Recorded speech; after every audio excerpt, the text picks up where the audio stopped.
¿Qué tal amigos de EmprendedoresTV.pe, tu canal por internet? Empezamos una nueva jornada informativa y hoy tenemos que empezar con el tema de la coyuntura económica. La inflación en julio fue de apenas 0,09%, así que Guillermo, que ayer nos pedía este dato, vamos justamente a satisfacer la inquietud de él y de muchas personas que sin duda quieren saber cómo estamos en materia económica, ¿no es cierto? Nos dicen cifras interesantes, pero ¿qué hay del costo de vida? ¿Qué hay de los alimentos?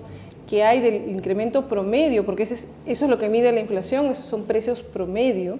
Y hoy día Mario Guerrero, analista principal de la Gerencia de Estudios Económicos del Scotiabank, está hoy con nosotros, pero no solo él nos va a contar sobre la inflación, nos va a hablar acerca del dólar, ¿no es cierto?, y del contexto internacional que a veces nos sorprende, porque en circunstancias en que las cosas pueden estar muy mal, el dólar baja o a veces el dólar sube, él nos contará qué está pasando. ¿Qué tal, Mario? ¿Cómo está? Bienvenido, buenos días. Buenos días, Clorinda, ¿qué tal? Muy bien, la inflación en julio 0,09%. ¿Cómo interpretamos este resultado? Porque según se señala, y esto es la inflación para Lima, ¿no es cierto? No es a nivel de todo el país.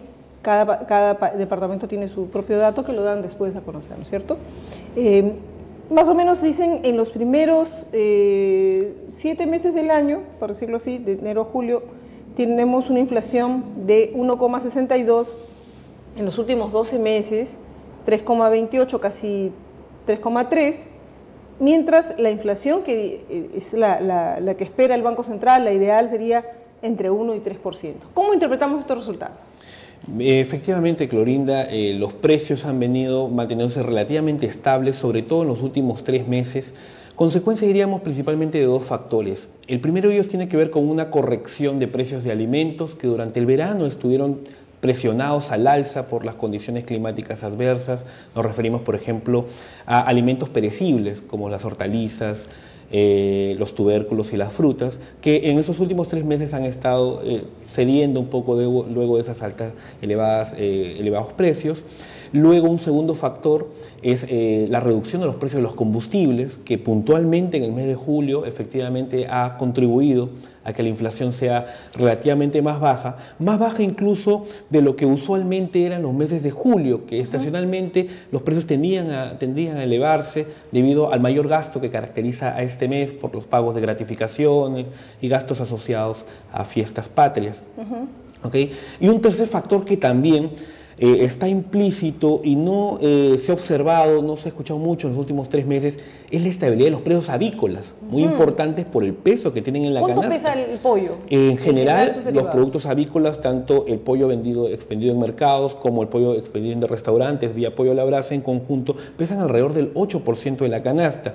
Y en el pasado siempre hemos escuchado que ha sido unos movimientos de precios, han incluso definido si el índice mensual, ¿no? La variación mensual del índice de precios puede ser positiva o negativa. Entre los últimos 3 meses ha habido una relativa estabilidad. Y esto que hubo el día del pollo a la brasa, ¿no? Incluso, exacto, sí, ¿no? Pues. Sin embargo, a futuro, digamos, hay aún ciertos riesgos que vamos a comentar.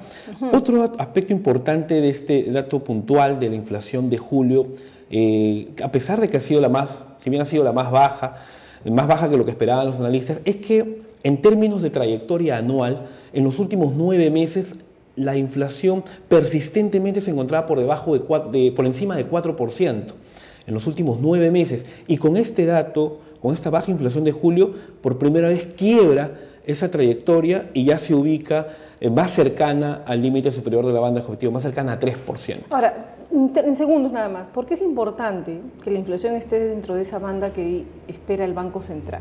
Ese es un punto clave, porque la inflación, si queríamos hacer un paralelo, es como la temperatura del cuerpo humano. Para nosotros poder desarrollar nuestras actividades normalmente, debemos tener 37,5 grados de temperatura, ¿no es cierto? De la misma manera, la economía, para poder desarrollar sus actividades normalmente, para que los consumidores tomen decisiones racionales y acertadas, y los inversionistas también hagan sus previsiones, se necesita una relativa estabilidad de precios. Y de acuerdo a los estudios del Banco Central, se ha determinado que ese rango de precios, esa fluctuación debería estar entre 1 y 3% anual.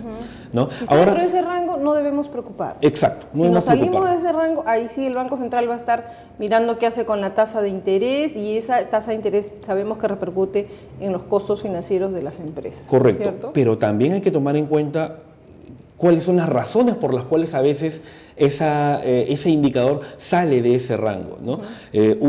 Sabemos que no todo el componente de inflación obedece o responde a las acciones del Banco Central.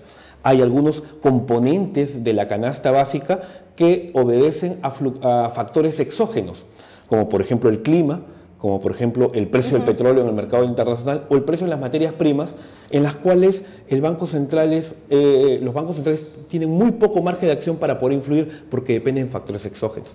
En gran medida, el hecho de que la inflación en el Perú haya salido del rango del Banco Central se debe principalmente a factores exógenos, a shocks que por su naturaleza son transitorios.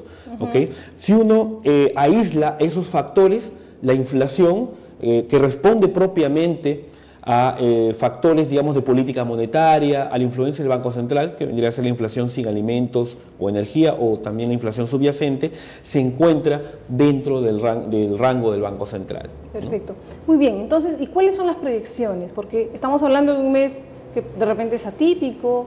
¿Esto se va a repetir, cree usted, para el mes de agosto, para este mes que acabamos de comenzar? ¿Qué pasará hasta diciembre? Yo creo que con el quiebre que ha habido en julio de la trayectoria anual permite afianzar las expectativas de inflación que están ancladas y tener una mayor perspectiva de estabilidad de precios, al menos en lo que resta del año. Esa es nuestra visión. Nosotros tenemos una proyección de 3,3% de inflación para fin de año.